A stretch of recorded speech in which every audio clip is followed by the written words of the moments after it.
Well, our facilities might not allow us to record any longer. Let's try our hardest, and then if it becomes a 15-minute pod, we'll go from there. But I'm saying I don't have any notes. I have nothing prepared. We'll just fucking talk. I want you to keep all of this, by the way. Perfect. We'll actually just open up. We'll open with this. What's up, everybody? Welcome to Sons of Ben the Pod. Oh, man. Well, if you couldn't tell, we are not live from Subaru Park. We are a bit remote today. We're taking a couple of years back here. We're taking a step back into the pandemic and going remote again because that's what everybody wanted, I'm sure. So Adam is in his apartment in Philly, but I am, of course, in Cincinnati, in a hotel room in Cincinnati. So we're making it work. We're making it work. So if we're also recording this in the middle of the World Series. Yes, the Phillies are in the bottom of the first right now. So there's a lot of things going on. First off, you should be thankful that we even remotely decided to record a podcast during the World Series. This is how much we love you people. Oh, yes. But of course, there's something more important than a World Series going on. Yeah. I mean, presumably. If you ask WIP, no. But it's an argument we can have it. It's an argument we can have another day. But for today, we're gonna go a little informal here because we don't have anything prepared. We're just winging it here, so bear with us as we glide through these times here. I mean, geez, I don't even know how to start a podcast like this. I mean, look, you know what, Devin? For the first time in the history of Sons of Ben the Pod, I'm gonna take the lead here. Whoa!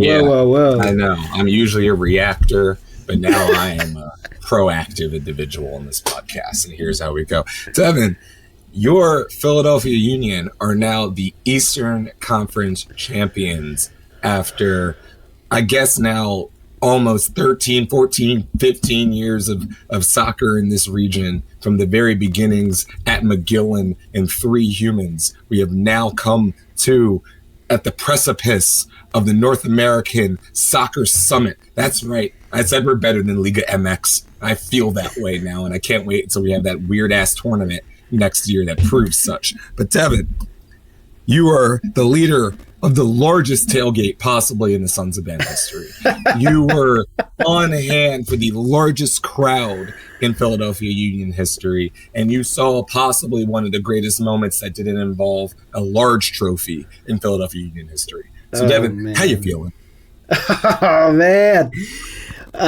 There's so many emotions involved with this game, and there's so many things I want to talk about. Let's start in chronological order here. Let's go back to the beginning, okay? Let's go to a nice brisk Sunday morning, around noon, 1 o'clock. We're getting ready for the tailgate. First of all, I want to say this is the first time a tailgate has sold out for the Sons of Ben. It's just insane. We literally had to stop selling tickets because we couldn't feed all the people. So no, we capped out this tailgate. 500 tickets sold for the tailgate. Plus there was a ton of other people there. It was, first of all, let me start by saying everybody who helped out, thank you so much. This thing went so smoothly. It could have been a train wreck, but it was not. It went better than some of the other tailgates we've had this season, and we had double and almost triple some of the tailgates we've had. So, I mean, there was a ton of help there very early on in the morning and a lot of hands on deck. We started cooking at like 1, 2 o'clock in the afternoon, and the tailgate didn't start till 4. So we had all hands on deck for this one, and it came together so well. I mean, it's one of those times when you take a step back and you look at it, and you know, mid tailgate, just looking around and seeing just the excitement and everybody in the lot, and just, you know, having everybody come together for this. It's such an amazing feeling. And, you know, again, huge shout out to everybody who helped out. There's so many people that are involved in it behind the scenes that go into putting these things on. And I mean, not only that, shout out to everybody for coming out. I mean, we've seen these tailgates come from a few hundred people to what they are, and it was just such a fantastic time. It was the perfect way to start this night off. I mean, we had all of our sponsors pitching in. Shout out to them. We had Yards and 2SP was huge. Flying Fish was huge. Flying Fish gave us so much and they gave us kegs and cans and just expensive stouts and just all kinds of things that they could. We had Spellbound, of course. We Dietz and Watson came through. Just everybody came together and was able to put this thing on. It was so fabulous. Adam, I know you got there a little late, but I mean, I know you saw what this culminated to towards the end there. I think this was probably one of my favorite pre-match speeches and hype moments ever. I mean, that moment with everybody crowded around there by the DJ and you're in the middle of it, and it's just, oh man, it's just such a great experience. And why don't you give us a little background of how you were feeling there? Well, Devin, I have to say, when I show up late to a tailgate, there's two things I know. One, I have dodged the bullet of having weird amounts of anxiety that I didn't want to have. And two, I'm going to show up and everyone's already going to be drunk. So everything I say is going to sound fabulous. It's a fact of life. Drunk people like words better than sober people. Wow. Who would have known? I don't know if you heard that. That's a insider trade secret. Yes, the old Capo trade secrets. Look, if you've ever asked why you have to have a 2-drink minimum at a comedy club, that's really it right there. Everything sounds better when you're drunk. So, but no, look, what I was excited about was the fact that everyone understood the assignment. You know, it was one of those moments where, like, sometimes I'm talking to new people. Sometimes I'm talking to people who haven't been there in a while. Sometimes I'm even talking to people who don't really pay attention too much to, like, what's actually happening in the standings. They're just there to kind of, like, hang out and watch soccer with their buddies, which is totally okay. But, you know, I think this particular time we were watching a moment in our club's history, and I was talking to, I think it was like NBC 10, and I was talking to one of the reporters, and they were like, so what does this game mean? You know, I think they were like asking that question in like a very, like, we have no idea. So please explain to us the significance of this game, please. Blue collar workers, right? They set us out here. We're not sure what we're covering. So please tell us why all you are hype as hell right now. And I was saying, like, you can argue for a lot of reasons the Union have played in larger contests. Like, you can argue they've played in games that have mattered more, but you probably couldn't tell me they've been in a more emotional game than what the Eastern Conference Finals was. It goes beyond, you know, it's for a title. It's to cap off an extraordinary season, you know, or it's to get you to the summit. It's to get you to an opportunity to play for MLS Cup, you know, what everyone is striving from the beginning. You get to fulfill the prophecy of being a 1 seed, making all the way to the final, which seems in our league of parity to not happen as often as it used to. And on top of that, you get to banish not only a rival, which, you know, by standards of MLS, we don't have a rival, right? You know, they try to occasionally force. Holy fuck, 2-0 Philly. Did that do that? Bryce Harper. Bryce fucking Harper. Jesus.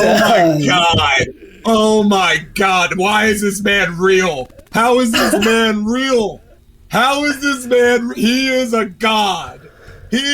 Y'all, we're watching the playoffs during the podcast, which was a terrible idea. Yes. I'm gonna ask Devin to either keep or scrub this later. Keep it out. We're keeping it. We're going unedited this pod. Bryce Harper is an absolute nut. We might get sued by MLB by broadcasting this. No, we're not live. Cool. We're fine. It's a podcast. This is totally fine. This is totally kosher. Holy Jesus. Wow. He did that. Good for him. Good. I mean, good for. Anyway, what the fuck? Well, by the time everybody listens to this, they already know the outcome of this game. So let's go back to. I know. Here's the thing. It's gonna be great because, like, if we win, this is gonna be great blooper. Like, I hope we record. We should have recorded this visually, just to send to the Phillies and be like, "Here's something to use in your freaking collage of reactions to Bryce Harper's home runs." Anyway, okay. So, as I was saying, I think. It was an emotionally charged game. You know, I think New York, like MLS always tries to force the rival, right? But it's not, this is organic. We don't like New York City. Like the Red Bull thing, you may not like Red Bull, but that Red Bull thing was forced upon you. Philadelphia Union, NYCFC aside, Philadelphia versus New York is a natural born rivalry in and of itself in any of our sports. So it is. And so the idea that it was for the Eastern Conference, it was big city, little city, you know, as little as a city of 1.6 million people could be, but a little city. And it's just like, it was all of the television levels of like, oh my God, you wrote this script, Disney, you know, and this is Mighty Ducks shit we're watching right now. So it went the energy was different. I've capoed probably over 100 games now. You know, I've capoed Champions League, I've capoed US Open Cup, I've capoed regular season, I've capoed MLS playoffs. The energy in that building was just on another Richter scale. I can't even put it into words how I think it really showed when NYC scored and went up 1-0, and yet the entire stadium was roaring when the ball was kicked. Though they had Union chants just ringing throughout the entire stadium because like we know what this team is, right? Like 4 or 5 years ago, the Union don't win that game. Yeah. Right? They get down like that at that point in the game against a team that doesn't really have their number, but they know last year, like the Union don't win the emotional game. You know, they don't win the game of emotional significance often, if at all. So this was the game where everyone could be OP with their energy and emotion, and it didn't harm them. Yeah. You know, it didn't hurt them. And like that's at the end of the day is you had a movie be made in Chester, Pennsylvania. And, you know, I've already seen some of the replays of that night. And if this ends up being a championship season, it's like, and I'm not sure how the LA Galaxy game or LAFC game is going to be, right? I don't. It could be one of another Union LA Classic that has literally been every single match over the last 3 matches with that club. They've just all been classics. All ties. All been classics. I don't know how that's going to end. But to me, it's going to be hard for me to imagine that the energy and the feeling is going to be better than what happened on Sunday. Yeah.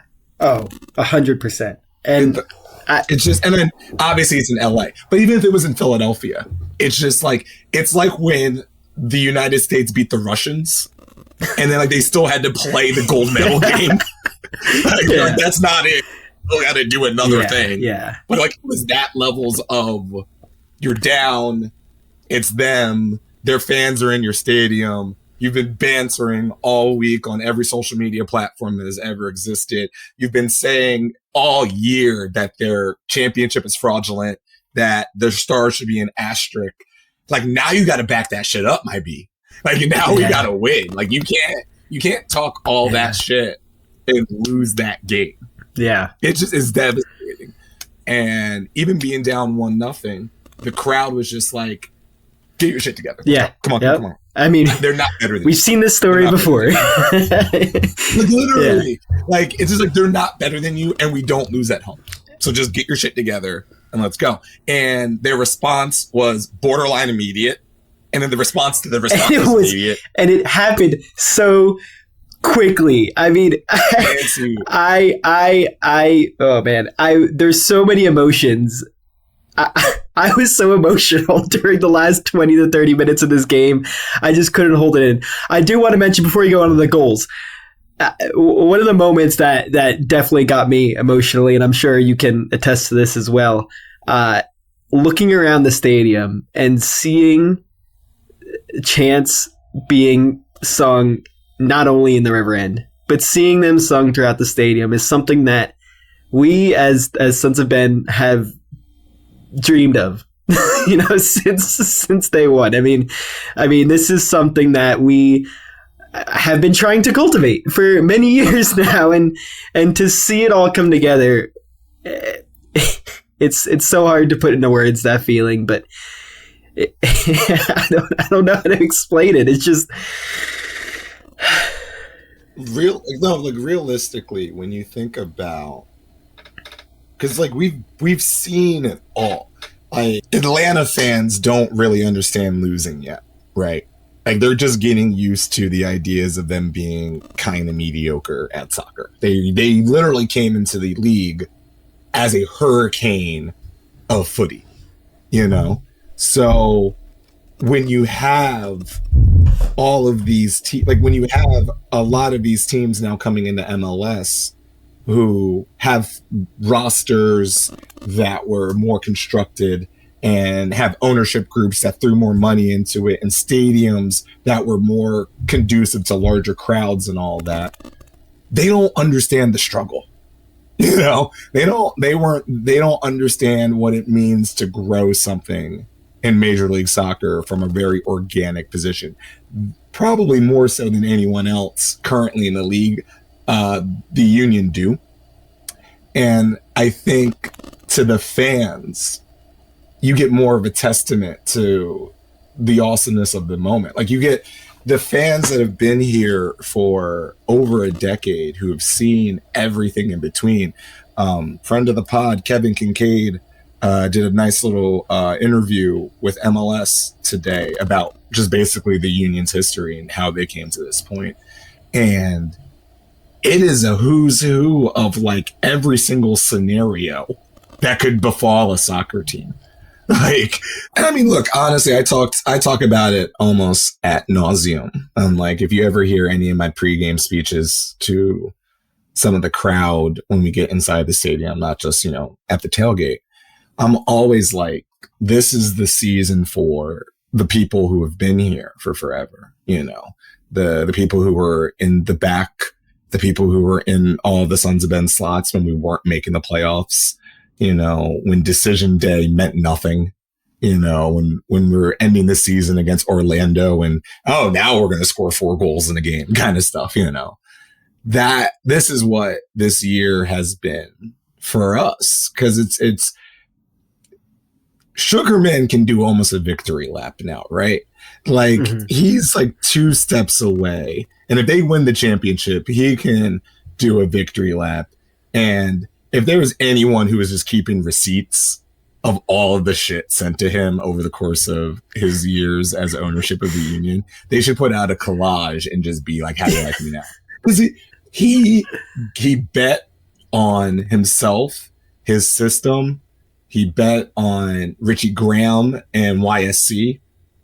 He bet on Pat Noonan, Jim Curtin, all of these people. Ernst Tanner is this. Yeah. It's paying off in a way where they have the second lowest payroll in MLS, my guy. Yeah. We're legitimately, they are only the New York Red Bulls are spending less money on their competitive roster than the Philadelphia Union. And that competitive roster just put together arguably the greatest season in the history of Major League Soccer. So I'm out here in Cincinnati right now. I was taught, and some of my coworkers are FC Cincinnati fans out here, and they're like, "Oh, how did Pat Noonan not win Coach of the Year?" I'm like, "What? Excuse me?" Here's the thing that baffles me now, because what that stems from is we were so bad. The fact that we're good now, that deserves. So I think I may have used this analogy before, and I got to say, because I am suffering from a little bit of my voice still being out since, my voice being out literally since the game. Yeah. I always use this analogy. Daria, the television show that was on MTV, Daria Morgendorffer was always a hard-working student. She was a goth, she was a loner, but she always got straight A's, right? Her sister was a popular girl, slacker, never got good grades. So finally her sister Quinn gets good grades, and her father gives her $20. And Daria is like, wait a second, I always get good grades. You never give me any money. Why are you giving her money for finally doing something? And he's like, right, I got to give you $20. But she's like, well, where's my incentive if we're just getting the same amount of money? And it's like, legitimately, that's the argument being happened. The union, from our perspective, was a climb. From the outside looking in, to a lot of people, especially like people like FC Cincinnati, who may have not been watching us the whole time, they look like we've been good for a while now. Yeah. And like, this isn't interesting. Like, basically the union being a juggernaut wasn't interesting as a 3-time wooden spoon recipient being mediocre. And I mean, that is the conversation being had. That is what that is. But if you see what the union did this year, it's hard pressed for me to say any other person would have been coach of the year. Yeah. It's very hard to say. Yeah, exactly. And so let's get back to the game real quick. Let's talk about the goals. So we're down 1-0, and we start the comeback. It was a 15-minute window. We scored 3 goals, and obviously I've never heard the stadium any louder than what it was after that second goal and then the third goal. I mean, I can't put the amount of emotions. I've said it so many times this podcast. I just can't. It's so hard to put all these emotions that we had over the course of those 15 minutes into words. I mean, I know I can speak with many others that I had a quick moment of bawling my eyes out when they scored the third goal, because I mean, it's just like so that would probably been the second time in my life I had ever cried because of Corey Burke goal. But no, the thing about it was I had so much emotion going into the game that when that happened, I don't think I could muster up tears. I don't think my body was just like, can you just sit? You just need to sit. You don't need to work yourself up in any capacity. You just need to sit the fuck down. And I did, and I did. And it was great. But look, I concur with you. After the second goal, I already tweeted this, but I whispered to one of the CSC guys, I've never heard this stadium louder in my life.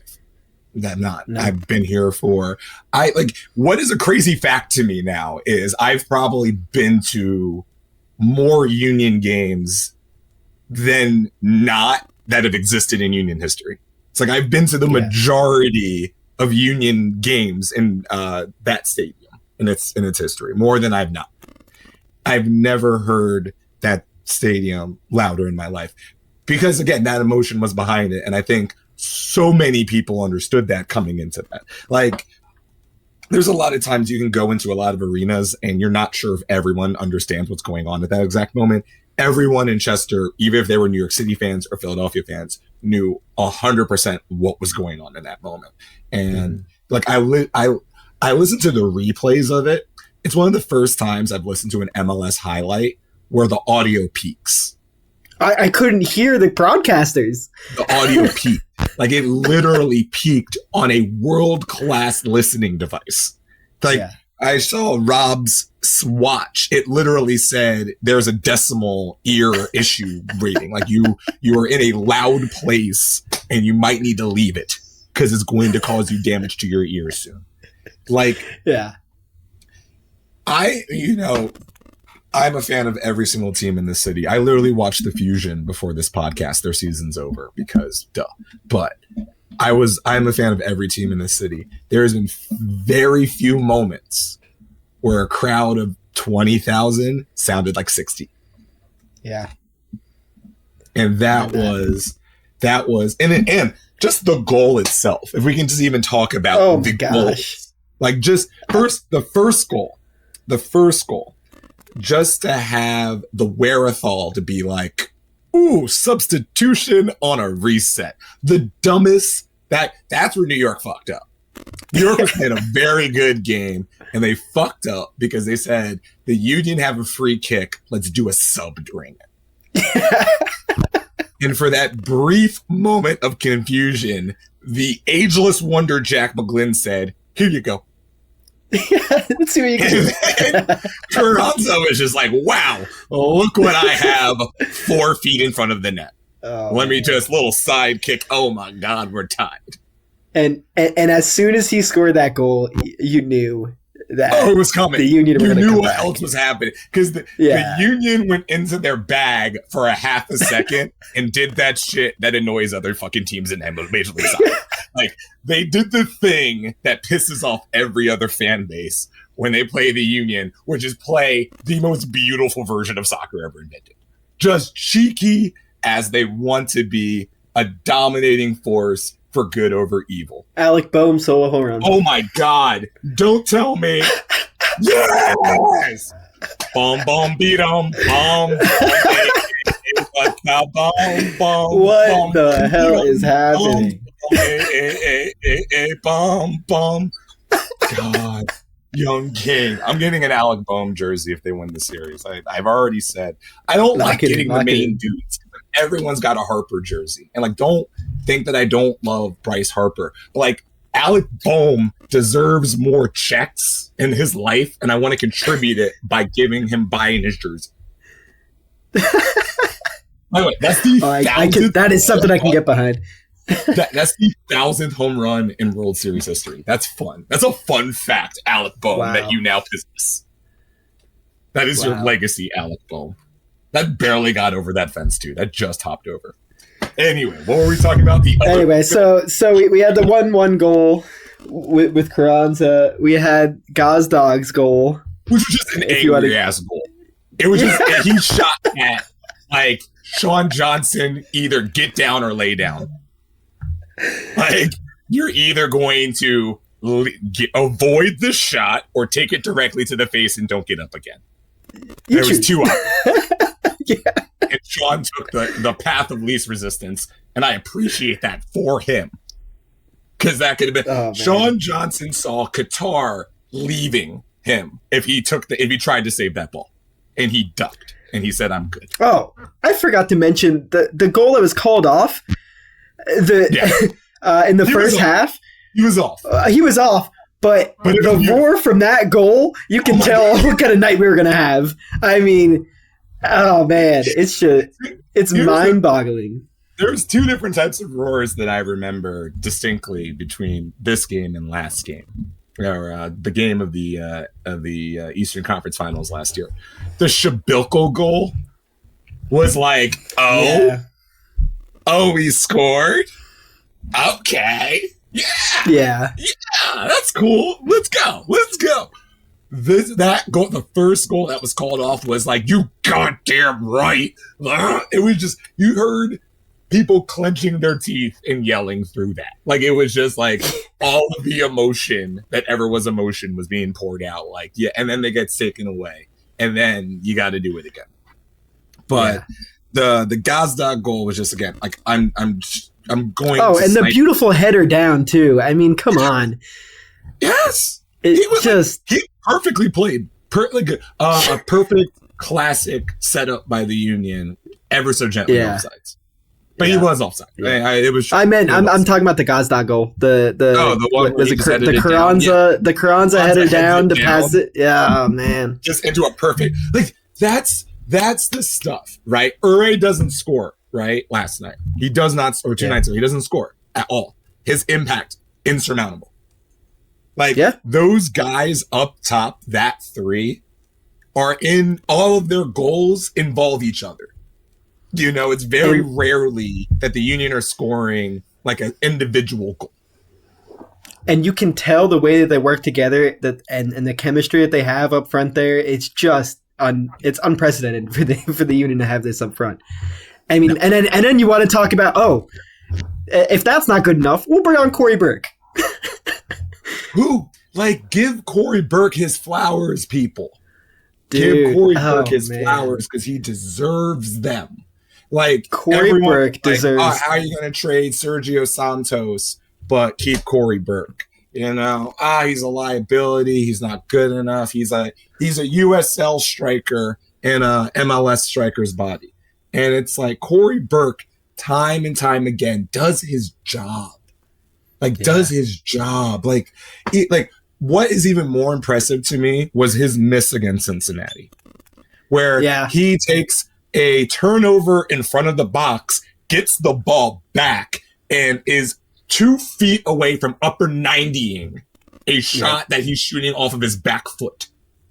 And I'm like, that alone, I say you build the statue that moment. You start the chiseling that moment if he scores that goal. Because that's one of the most beautiful goals in Union history.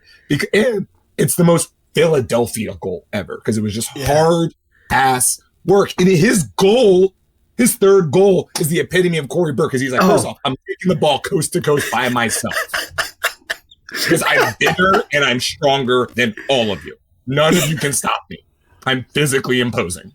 And he runs over everyone. And even in the brief moment he loses the ball, he keeps his eye on it. It gets back to him, and he roofs that mother bleeper. And he's just like, and we're going. Yeah. And the celebration afterwards, the salute afterwards, it's just, man. I did this for you. That's the statue. That's the statue. The salute right there. That's it. Corey Burke has arguably been he's literally put the exclamation point on 2 different Union trophies. He was oh no, go. Just give me a little Brandon more. Marsh. Give me a little more. Oh my God! Brandon Marsh! Oh no! That's gone! Brandon Marsh! Oh my What? Brandon Marsh! Brandon Marsh. Wow. Brandon Marsh. Well, ladies and gentlemen, it is the bottom of the second, and it is 4-0 Philly. Oh my God, we're going to do. Oh my God, Brandon Marsh went yard for the second time in the postseason. I played hours of MLB The Show. I can't get Brandon Marsh to home run for shit. That man can't even get to the warning track half the time. Oh, man. First off, I feel bad for this kid. I hope they give him a ball. Oh, yeah. Somebody get this kid a ball, please. This kid deserves a ball. This kid totally deserves Oh, man. By the way, God bless these. I'm literally scraping the first row home runs that like Bryce Harper hits his Evan Rose back, and Brandon Marsh and Alec Bober is just like, get out. All right, we good. Oh man, it's under review, so we'll see what happens there. The new Jason Worthman. But no, look, you got a situation where you're dealing with, again, one of the more emotional games ever, and you get this stuff done. You write the fairy tale. Again, Corey Burke's. Give him all of his flowers because he deserves them, because the man works harder than bleeping anybody. And, his energy, if you've ever watched his energy during a practice, during anything, it is something where you're just like, yeah, if you watch Corey Burke do literally anything, he does it with an immense sense of joy and purpose and energy, and it's infectious. You see him when he's with Jamaica, you see him when he's back in training camp. And what I've loved, because Kim and the team at the Union do an incredible job with their social media and giving us access to these players. And they just do an incredible job. And the consistent message coming out of Corey Burke all the time is, we're going to win MLS Cup. Like, we're the best team in the world. Like, every time they're like Barcelona or Real Madrid, he's always like Philadelphia Union. Like, his energy is always, we're the best team in the universe. You know, get with it. You know, like we're the ones. We're the ones that make this stuff happen. And like that, it's infectious. It helps, and he deserves his flowers as much as anybody else on this team. He's never going to get the same credit as an Ure or, you know, a Gazdag or a Carranza. I think he's got double-digit goals this season in all competitions. I'll fact check. Like, I think he has to have. I would say with confidence he has 8 goals. If he had 10 goals, I wouldn't be shocked. But I can say with almost confidence he has 8 goals, especially across all competitions. It's just, that's your backup striker coming off the bench. And what he does is just, you know, there was always, we used to bring in Fafat the Call off the bench because he was like, okay, he's energy, he's quickness, he's speed. He'll break down defenses. We bring Corey Burke to say, be a literal wrecking ball. Just muck up be an athletic Connor Casey. Is all we're asking for you to do.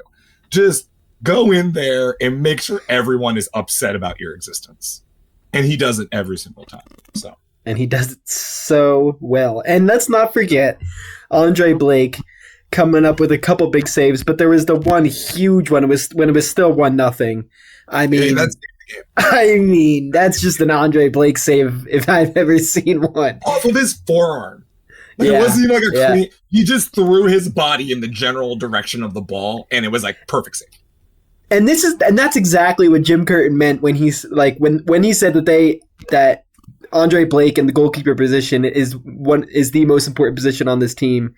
That's what you mean by that, because you go down 2-0 there, and now you're looking at this a little bit differently. I mean, and you could even say that's what sparked this whole comeback. You know that Andre Blake is just a god. He should be MVP. Put him in the fucking Hall of Fame. Come on, bring an honor Hall of Fame, just all of it. I don't care. Like, I don't know exactly how the rules go with the U.S. Soccer Hall of Fame because he's a Jamaican national, but he's going to. But like, it's just like what is going to be very interesting is Andre Blake is going to be one of the more interesting case studies in FIFA rankings in the history of the sport, because he's not the first player to not be allowed to progress to a better league based off of his nation's FIFA rankings. Mm-hmm. However, he might be one of the best to not be able to reach that potential. You're going to be hard pressed to tell me that he is not at least mid-table Premier League caliber goalie. You're going to be hard pressed to tell me he's not. You know, he's definitely a top 6 league goalie for sure. That man would tear up France. I agree 100%. I think it would take the right team for him to thrive in, as he has done here. But 100%. But and what I'm saying, and like what you're dealing with right now is, this is like, I think you can say this with like the numbers. Numbers are a lot, right? Numbers are great, and numbers help differentiate things when the eye test and memory fails us. This is the greatest defense in the history of the league. Yeah. I mean, between the backline and goalkeeper, 100%. Backline, goalkeeper, midfield. Yeah. Because Leon Flock and Jose Martinez are defensive. Yeah, throw him in there. Yeah. Studs. Oh, yeah. Like, everyone sleeps on Flock. Flock has one of the best interception rates in MLS. Like, Leon Flock is an absolute terror. I was talking today at the send-off for the team, because I went there earlier. We can talk about that in a minute. Outside of maybe Mbaizo and Alejandro Bedoya, every player on the Philadelphia Union should be getting looked at by bigger clubs. You can't even play devil's advocate to that statement, because it's true. Like every single member of the starting lineup of the Philadelphia Union should be looked at by bigger clubs. Ure, Carranza, Gazdag, Flach, Martinez, Wagner, Glesnes, Elliott, Blake. All of them. Yeah. All of them should be getting looked at by bigger clubs. Blake's never going to leave. I think that's established at this point. But the rest of them, in 2 to 3 years, they could all be gone, and they all should be at least somewhere else, unless they really enjoy their time in Chester. And then I'm saying, hey, stay as long as you like. But if you're trying to use the Union as a stepping stone, you're doing great, sweetie. Like all of these guys' audition tapes look phenomenal right now.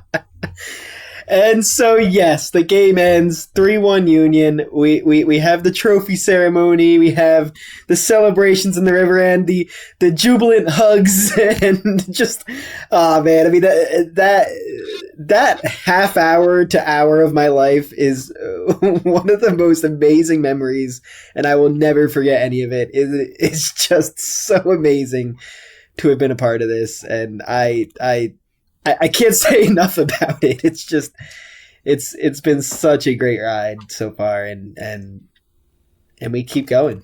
Look, you can't say enough about it, and yet you're also speechless. It's a great combo. So many oxymorons. But it's true. It's true. Yeah. No, I started singing Hamilton, They'll Tell the Story of Tonight, because I literally felt that. Like, it was just like, yeah, I was drunk too, so it helped. But it was just like, this is like, no, like, when we've all seen the documentaries about like Liverpool or Sunderland or like Brighton, or like, here's the history of this club. Here's how they got here.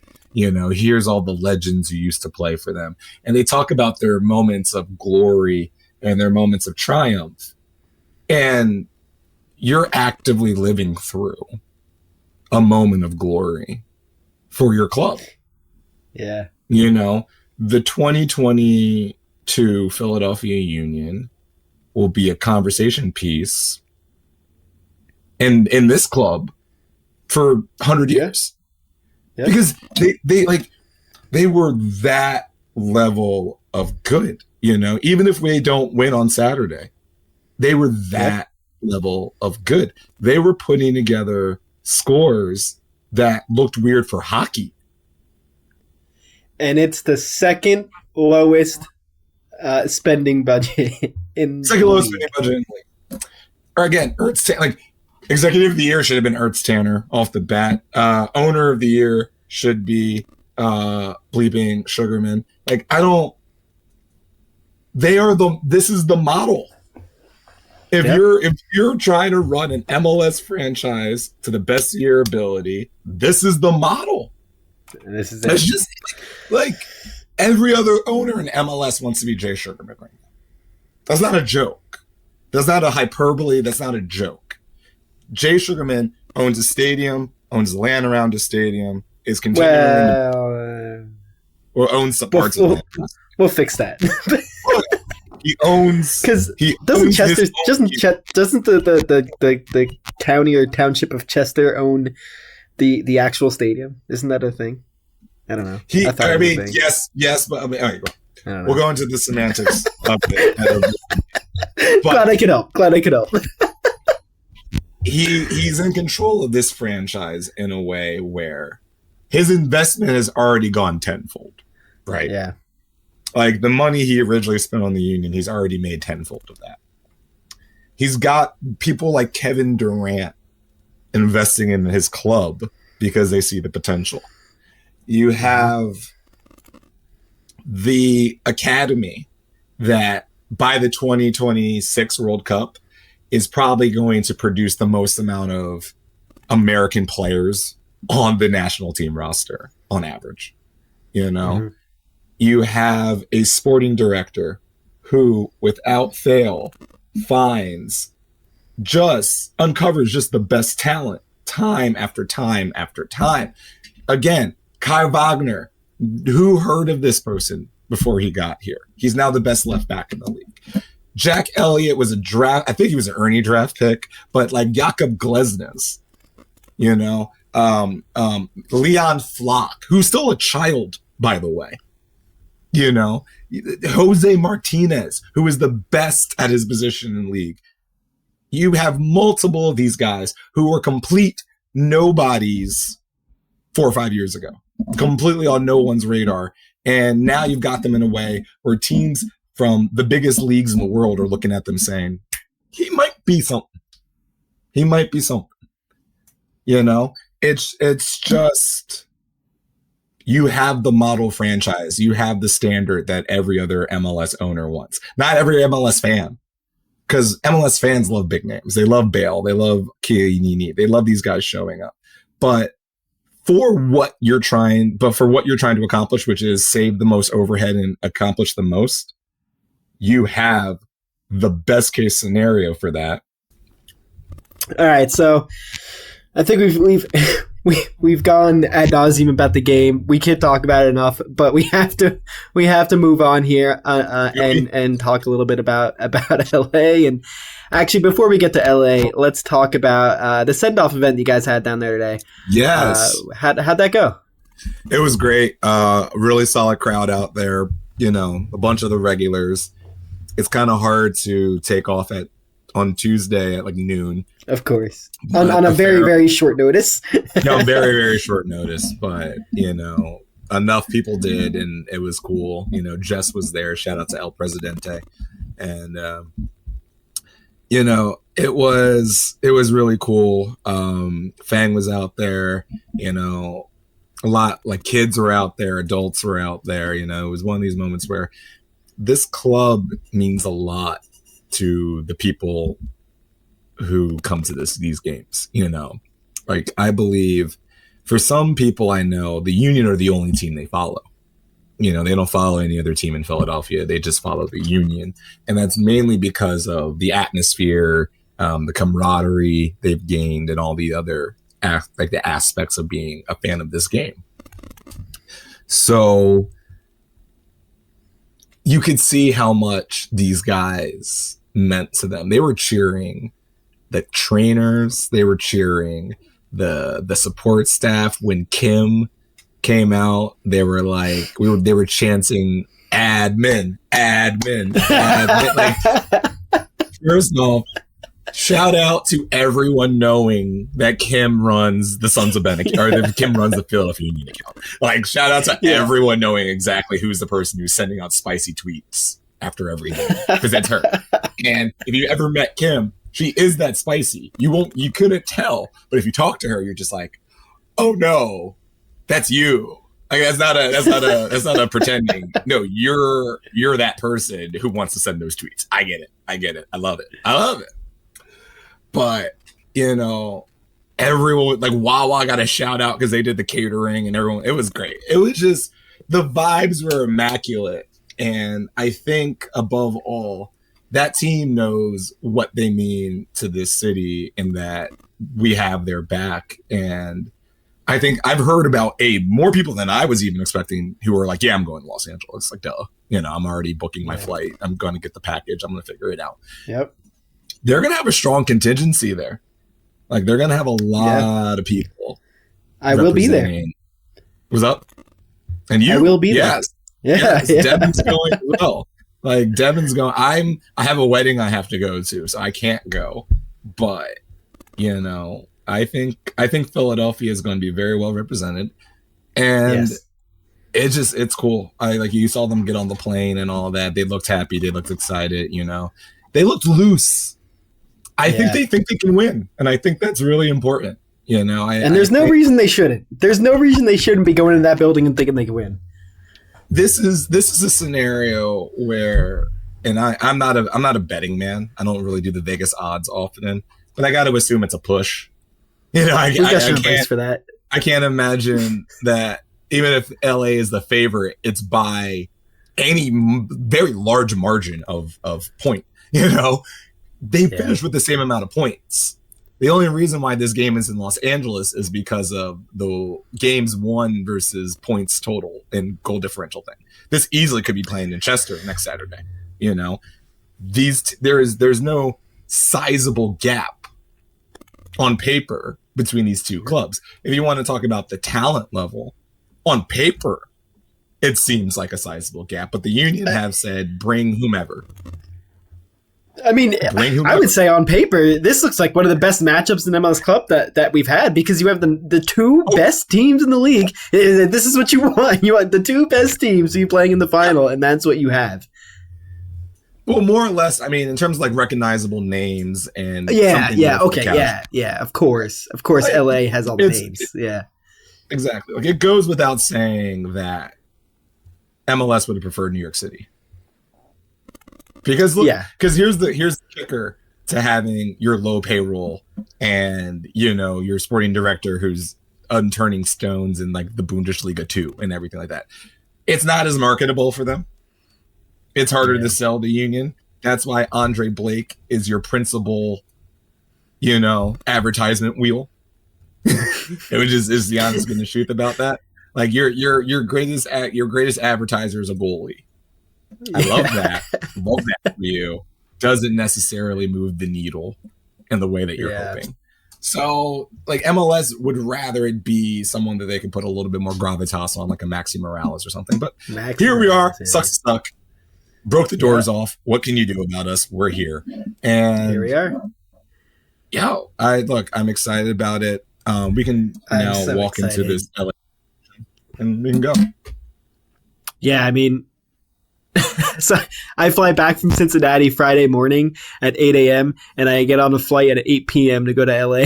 So why? I cannot. I already had my Cincinnati flight was already booked. They couldn't change it. Because you didn't expect all of the other things that were happening. Yeah. I booked this a month ago when I did not expect to be playing MLS Cup, but here we are. Look, my friend scheduled her wedding down in the Turks and Caicos, which, I mean, baller, right? Great. And it's in November. So you're like, all right, literally nothing happens. So it's fine. It is during the World Series and MLS Cup simultaneously. Oh my God. That's the other thing too, is like now I had to move my return flight from LA because I was like, I'll stay a couple extra days out there. I'll see some sights, blah, blah. I'm like, no, hang on. I got to come back ASAP because there might be two parades that we might have to contend. Maybe dueling parades. Like we might have two parades, like one parade on Market Street while one's going down Broad Street at the same time. Nah, yeah. I mean, I am thrilled. and like, that's nuts, but that's real. Yeah, this is real life. I can't believe this is happening. There's so much going on right now. And yeah, I mean, let's get into LA a little bit. So there is going to be a tailgate out there. We're going to bring the Sons of Ben tailgate to LA, which is going to be really cool. By the way, did you see that? Oh yeah, no parking at the stadium. Yeah, you know, biggest event of the year for MLS, but no parking. Because USC is playing a football game. So, you know. I mean, first off, I see where our priorities are here. Yes, college football is the second biggest sport in the United States of America. Yeah, you got bumped by USC. I'm sorry. You will always be bumped by USC. You're not winning that battle, Major League Soccer. I am sorry for you. That school is like worth $67,000 a year. I don't even think your season tickets for the best price are worth that, like, per student. like before there was NFL football, there was USC in Los Angeles. That was it. That was the only version of football that they did there in the second largest city in America. So yeah, you lost. But it is stupid as hell. Like, look, what is the epitome of this is MLS for 80% of its season is in the clear.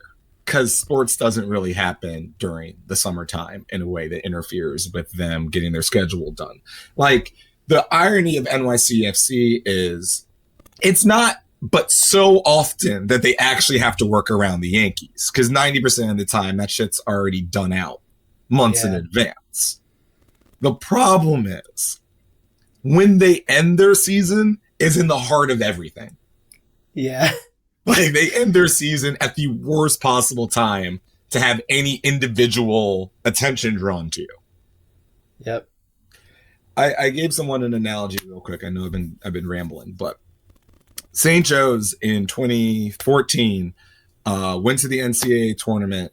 They won the Atlantic 10 conference, and they ended the season ranked, I believe, number 25th in the nation, their first national ranking, I believe, since the Jameer Nelson years. It was easily the best season that St. Joe's has had in 12 years, right? 10 years, 12 years. It's a monumental moment for the program. They send 3 guys to the NBA. Like, this is Hawk Hill's moment. This is their moment of their ascension. And then Villanova wins the national championship. And that's why none of you remember any of the things that I just said out loud.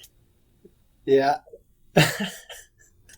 I'm not saying, but I think you all understand what I'm trying to say. Yeah. This has potential of being the greatest moment in our club's history.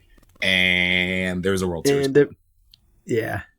There's also an undefeated football team. Yeah. And apparently a hockey team that doesn't want to completely suck. They don't want to tank yet. They don't want to tank, which is stupid, mind you. The Flyers winning any hockey games this year is the dumbest thing in the known universe. The draft is so stacked. To why do this to yourselves, Flyers? You're not good. Like, you're not a good hockey team. I know you're winning games, but that's not indicative of you being good at hockey. So stop. Anyway, all right. Let's. I think we might. Look, I think we have a great chance to win at Los Angeles. I think we have a better chance to win than a lot of clubs that would be going into LA at this moment. I know NYFC won in penalties, but it's hard to win on the road, and it's tough to win on these MLS Cups. And LA is going to be probably the most difficult atmosphere that the Union have played in all year. I think they're ready. Yeah, because they're going to be loud as well. And it's, I don't know, every time I watch an LAFC game at home, I'm always very, very impressed by their supporters. And it's always a fantastic environment there. I'm very excited to just see that in person. And let me mention real quick, there is a sizable contingent of Union fans going out there already. According to I've been talking with Vince over at Philly Sports Trips, they have about 400 or so people signed up already to go out there and so I mean it's and they're still working on selling more. So I mean there's going to be a good amount of people out there, and I think we could be pretty loud ourselves. So we'll see what we can do. No, look, my philosophy is this: if the Union score, I'll know. Yeah, 100%. If the Union score, I'll know. Because I mean, look, Phil, I think it's every time you see the Eagles go play like the Chargers, and then the stadium is like 60% Eagles fans. Like, Philadelphians are literally everywhere. Philadelphians have gone everywhere across this great nation, and we do not curry favor to the local sports teams that we move to. I think we lead the league in saying, no, we're loyal to the randomness of our terrible teams here. Thank you.